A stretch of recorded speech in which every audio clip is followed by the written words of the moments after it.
Bismillahirrahmanirrahim. Our today's lecture is from Science of Grade 6 and the resource we are consulting is the textbook published by Cantor Publisher. It's a part of Cambridge Scholar series. We are going to start a new chapter, chapter 2, that is about heredity in organisms. Heredity means transference of characters or features from one generation to another.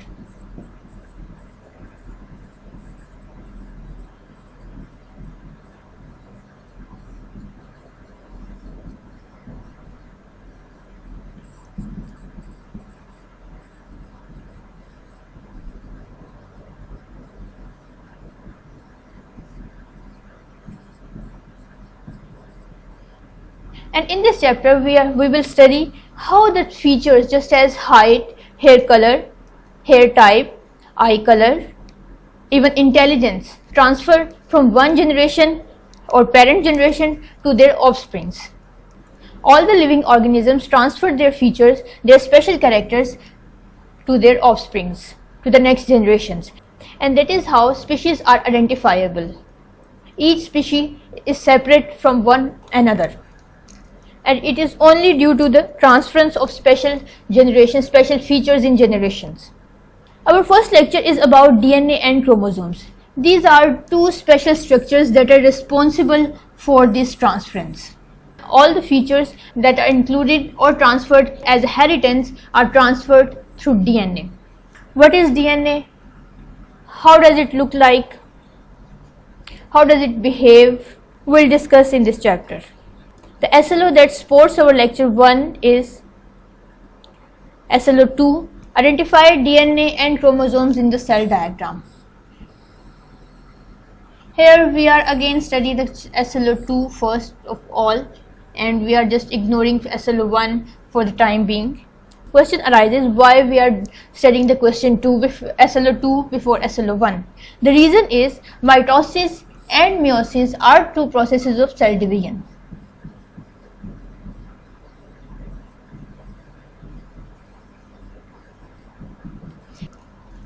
And for the cell division, DNA and chromosomes play a major role. So, before jumping into the process or the cell division, it is better to understand the DNA and chromosomes and their location in the cell diagram. So, that's why we are studying the SLO 2, that is about DNA and chromosomes. In this SLO, you are just required to identify the DNA and chromosomes in cell diagram. It means you just have the knowledge where DNA and chromosomes are present in the cell, what is the difference between the two, how do they look like, and what is the identification feature of the two. So in this lecture, we'll try to identify and find out the identification feature of the two structures.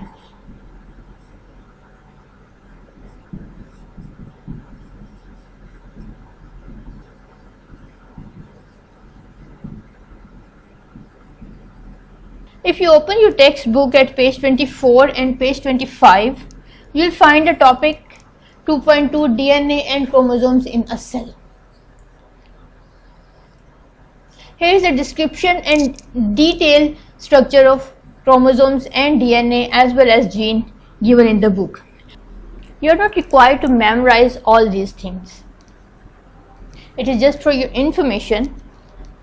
आप इस सारी information को पढ़ें, इसे समझें, ताकि जब हम नेक्स्ट चैप्टर में डीएनए के स्ट्रक्चर को समझने की कोशिश करें तो ये आपके लिए इजी हो.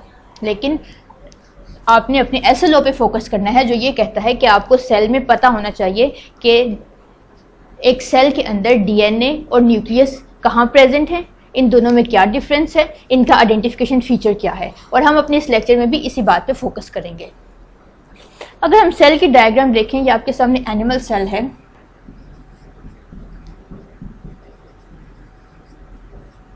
एनिमल सेल हो या प्लांट सेल हो, यहाँ हमने as example animal cell discuss किया है.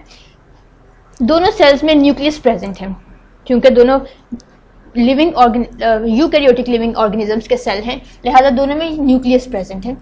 और वो न्यूक्लियस हम पहले भी डिस्कस कर चुके हैं और आप जानते भी हैं कि nucleus are responsible for control,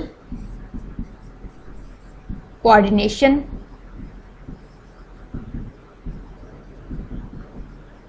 and for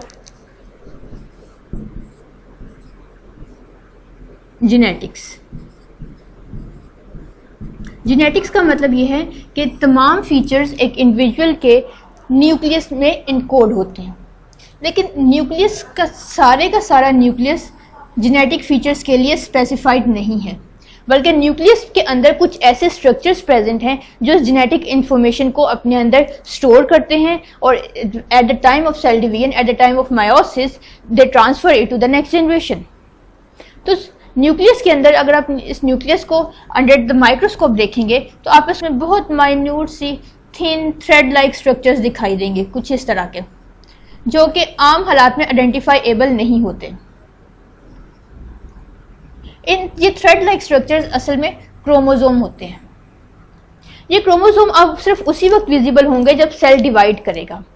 eight the time of cell division chromosomes अपने आप को कंडेंस कर लेते हैं, ये डुप्लीकेट करते हैं, अपनी रेप्लिकेशन करते हैं, अपनी कॉपीज बना लेते हैं और कंडेंस फॉर्म में आ जाते हैं। कंडेंस फॉर्म में आने से ये विजिबल हो जाते हैं।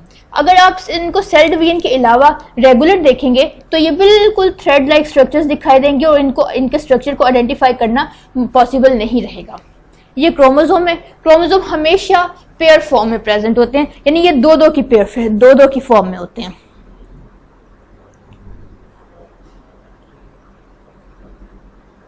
हाईली कॉइल्ड और कंडेंस स्ट्रक्चर हैं। हर एक बात याद रखने की है कि हर ऑर्गेनिज्म में, हर स्पीशी में क्रोमोसोम का नंबर फिक्स रहेगा और हर स्पीशी के लिए स्पेसिफिक है। जैसे ह्यूमन बीइंग्स एक सिंगल स्पीशी हैं, तो ह्यूमन बीइंग्स में क्रोमोसोम का नंबर 46 है।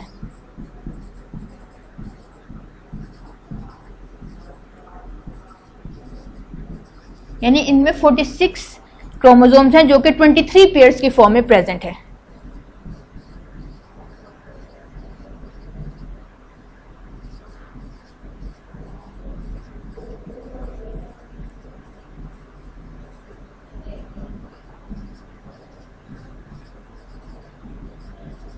प्याज के अपने क्रोमोसोम्स हैं, एनिमल्स में डॉग के अपने क्रोमोसोम्स हैं, अपना फिक्स नंबर ऑफ क्रोमोसोम्स है, कैट में एक और फिक्स नंबर ऑफ क्रोमोसोम्स है। ये क्रोमोसोम्स तो तमाम जेनेटिक इंफॉर्मेशन अपने अंदर रखते हैं। अब सवाल पैदा होता है कि क्या ये क्रोमोसोम ही अल्टीमेट स्ट्रक्चर्स हैं जो जेनेटिक इंफॉर्मेशन रखते हैं? आप इसका स्ट्रक्चर्स आइडेंटिफाई कीजिए, आपको इसका स्ट्रक्चर का पता होना चाहिए। हर क्रोमोसोम का एक सेंट्रल रीजन है जिसे सेंट्रोमियर कहते हैं। ये टर्म्स आप नेक्स्ट चैप्टर में भी पढ़ेंगे। और ये सेंट्रोमियर्स की आर्म्स हैं। यहाँ हमने बात की कि क्रोमोसोम्स हाईली कॉइल्ड और कंडेंस स्ट्रक्चर हैं। बिल्कुल इसी तरह जैसे एक रस्सी, एक बलशुदा रस्सी होती है, इसी तरह क्रोमोसोम भी बलदार फॉर्म में होते हैं। इनमें ये आप देख सकते हैं इस पिक्चर में कि ये हाईली कंडेंस एक रोप लाइक स्ट्रक्चर कंस्ट्रक्ट करते हैं।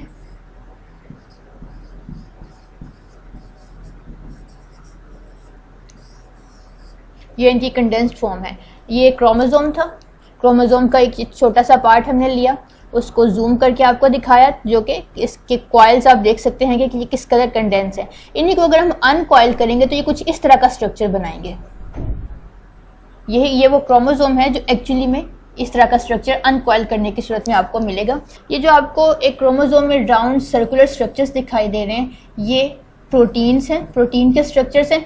इन प्रोटीन के स्ट्रक्चर्स के अंदर जेनेटिक इंफॉर्मेशन एक थ्रेड लाइक फॉर्म में लिपटी हुई होती है, सराउंड की होती है, और ये एक यूनिट को कहते हैं न्यूक्लियोसोम। ये सब याद रखना एसएलओ की डिमांड नहीं है, लेकिन आपको पता होना चाहिए, मालूम होना चाहिए। और ये प्रोटीन्स हैं और इन प्रोटीन्स का स्पेसिफिक नेम है हिस्टोन। अब ये जो थ्रेड लाइक स्ट्रक्चर्स हैं, ये क्रोमोसोम थे, क्रोमोसोम कंडेंस फॉर्म में थे। जब हमने इसको अनकॉइल किया तो ये हमारे पास इस तरह से एक यूनिट वाइज आ गए। अब आप देख सकते हैं कि हर प्रोटीन के ऊपर एक थ्रेड लिपटा हुआ है। ये थ्रेड एक्चुअली में डीएनए है, यानी क्रोमोसोम ही असल में डीएनए है, लेकिन क्रोमोसोम एक कंडेंस फॉर्म में है, जबकि डीएनए उसका एक फाइबर है। Coiled chromosomes are actually DNA, यानी क्रोमोसोम को जब भी हम खोलेंगे तो हमें डीएनए मिलेगा। अब डीएनए क्या है ये आप इस पिक्चर में देख सकते हैं। इसी थ्रेड को जो कि इस हिस्टोन प्रोटीन के ऊपर था, इसको हमने जब अनकॉइल किया, इसको मजीद अनवाइंड किया, तो ये हमें इस तरह का एक लैडर लाइक स्ट्रक्चर दे रहा है। ये जो लैडर लाइक स्ट्रक्चर है आप देख सकते हैं कि इसके 2 स्ट्रैंड्स हैं, यानी ये डबल स्ट्रैंडेड स्ट्रक्चर है।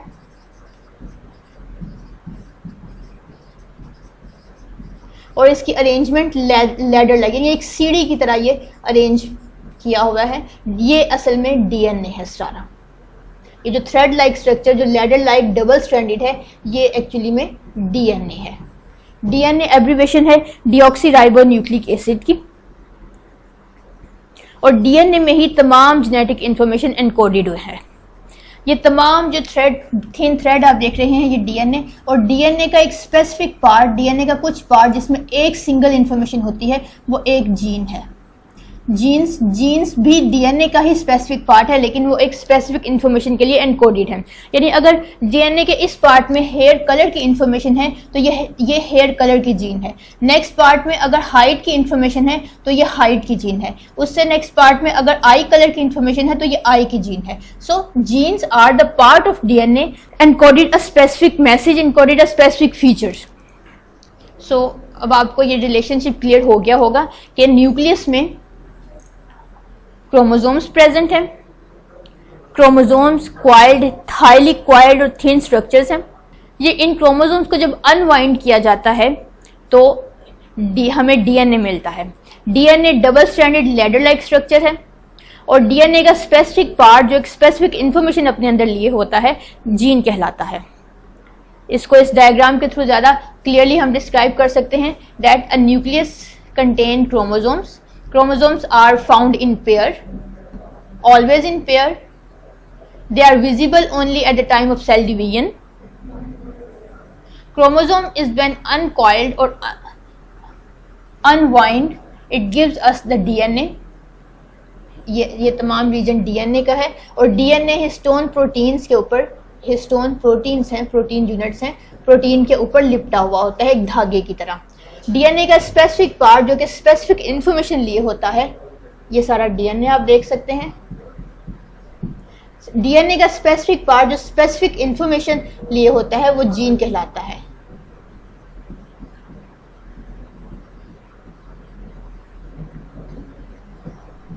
और डीएनए का एक यूनिट न्यूक्लियोटाइड कहलाता है। मुख्तलिफ न्यूक्लियोटाइड्स मिलकर डीएनए बनाते हैं। यानी जैसे नर्वस सिस्टम एक न्यूरॉन उसका यूनिट था, इसी तरह एक्सक्रीटरी सिस्टम में नेफ्रॉन यूनिट था, इसी तरह डीएनए का बिल्डिंग ब्लॉक, डीएनए का फंक्शनल यूनिट न्यूक्लियोटाइड है। सो एग्जाम में क्वेश्चन भी आपको इसी से रिलेटेड आएगा, जिसके बारे में आपको पता होना चाहिए कि डीएनए और क्रोमोसोम्स और जीन में क्या रिलेशन है और ये कहाँ कहाँ प्रेजेंट होते हैं। अब आते हैं हम अपने होमवर्क की तरफ। रिव्यू एक्सरसाइज खोलिए। पार्ट ए है fill the circle of correct option against each statement. हर क्वेश्चन की एक स्टेटमेंट है और उसके 4 ऑप्शंस हैं। आपने स्टेटमेंट को गौर से पढ़ना है और करेक्ट आंसर को फाइंड करना है। क्वेश्चन 4 आप सॉल्व करेंगे जो हमारे लेक्चर 1 से रिलेटेड है। Choose best option from largest to smaller in hierarchy. Genes, DNA, chromosomes, DNA, chromosomes, gene, यानी आपने लार्जेस्ट सब बताना है कि सेल के न्यूक्लियस में हेरिडिटी मटेरियल में लार्जेस्ट यूनिट क्या है और स्मॉलर यूनिट क्या है। क्या ये जीन्स लार्जेस्ट है और स्मॉलेस्ट यूनिट क्रोमोसोम है? क्या क्रोमोसोम लार्जेस्ट है और जीन्स स्मॉलेस्ट है? या डीएनए लार्जेस्ट है और जीन्स स्मॉलेस्ट यूनिट है? या जीन्स लार्जेस्ट है और डीएनए स्मॉलेस्ट है? आप पिक्चर को, डायग्राम को देखिए और आप इजीली आइडेंटिफाई कर सकेंगे कि इनहेरिटेंस की या जेनेटिक मटेरियल की हायरार्की में लार्जेस्ट यूनिट कौन सा है और स्मॉलर यूनिट कौन सा है। नेक्स्ट पेज पे आइए, पेज 30 पे। ये भी रिव्यू एक्सरसाइज का पार्ट है। इसका क्वेश्चन 6 आप सॉल्व करेंगे। This structure is always found in pair. आपने वो स्ट्रक्चर आइडेंटिफाई करना है जो हर वक्त, जो ऑलवेज इन पेयर होता है। क्या वो जीन्स हैं, क्या वो क्रोमोसोम्स हैं, डीएनए है, हिस्टोन्स है? जो भी राइट आंसर है आप उसका सर्कल फिल करेंगे। पार्ट बी देखिए। पार्ट बी में क्वेश्चन 1 आप सॉल्व करेंगे। Define nucleotides. न्यूक्लियोटाइड्स के बारे में अभी हमने बात की कि these are the units of functional as well as structural unit of DNA. Number 2 part के क्वेश्चन के सॉल्व करेंगे आप। Chromosomes are the carriers of DNA and genes. Is it correct or wrong? If the statement is correct or wrong, you have to give the reason in either case. Part C देखिए, इसमें question 2, identify the DNA and chromosomes in the cell diagram. इसमें आपने बताना है कि एक cell में आपने एक सेल डायग्राम ड्रॉ करनी है। इसका आंसर होगा draw the cell diagram, animal cell or plant cell, either you can take.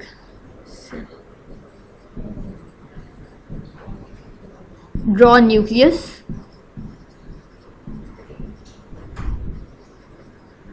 then draw chromosomes. Chromosomes को ड्रॉ करने के बाद आप इसके एक यूनिट में डीएनए भी बताएंगे कि क्रोमोसोम्स को अगर अनवाइंड किया जाए, अनकॉइल किया जाए तो हमें डीएनए मिलता है। अब आप आइए अपने समर पैक में देखिए चैप्टर 2 की एक्टिविटी 2.2, ये हमारे चैप्टर 2 में है समर पैक के। इसे आप सॉल्व करेंगे। Observe the given diagram carefully, ये आपने डायग्राम आपको दी गई है। Identify the chromosomes and DNA, इसमें आपने सबसे पहले तो लेबल करना है कि डीएनए कौन सा है और इसमें क्रोमोसोम कौन सा है, और फिर आपने आंसर करना है are chromosomes and DNA individual entities, comment with reason. अगर तो ये इंडिविजुअल एंटिटीज आपके ख्याल में हैं तो आप इसके फेवर में जस्टिफिकेशन देंगे। अगर ये इंडिविजुअल एंटिटीज आपके ख्याल में नहीं है तो आप इसके अगेंस्ट रीजन देंगे, लेकिन आपका आंसर सॉलिड रीजनिंग के साथ होना चाहिए। समर पैक में पेज 25 देखें, एमसीक्यूज हैं यहाँ पे। इसके क्वेश्चन एमसीक्यू 9 सॉल्व करेंगे।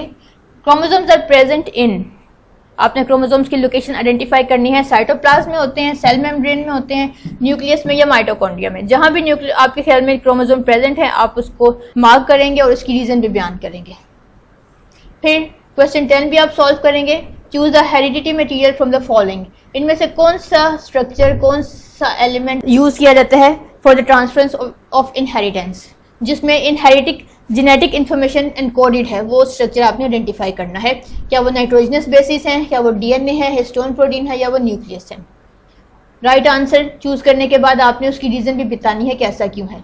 The structural unit of DNA is phosphate, nucleotides, hydrogen bonds और बेस पेयर्स। जो भी करेक्ट आंसर है आप वही सेम प्रोसेस करेंगे कि राइट आंसर फाइंड करने के बाद आप उसकी रीजन भी लिखेंगे। पेज 26 देखिए, पेज 26 में एमसीक्यू नंबर 12 सॉल्व करेंगे आप। Number of chromosome pair in humans are 23, 24, 28, 56। In figures में से आपने right number of chromosomes in humans find करना है और उसकी रीज़न भी बतानी है। और इसकी रीज़न ये होगी कि हर स्पीशी में, हर ऑर्गेनिज्म अपना specific number of chromosome maintain करता है। अब आप आइए अपनी एक्टिविटी की तरफ। एक्टिविटी में आपकी क्वेश्चन आंसर सेक्शन है। समर पैक में ये क्वेश्चन आंसर सेक्शन है। थर्ड क्वेश्चन है,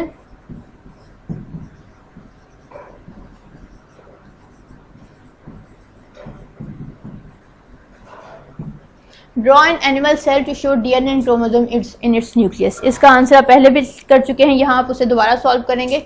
आपने एनिमल सेल बनाना है, उसका न्यूक्लियस ड्रॉ करना है, उन्हें लेबल करना है और इसमें न्यूक्लियस, क्रोमोसोम्स और डीएनए भी ड्रॉ करना है। हम अपना सेकंड एसएलओ अचीव कर चुके हैं। नेक्स्ट एसएलओ में हम सेल डिवीजन पढ़ेंगे। Thank you very much.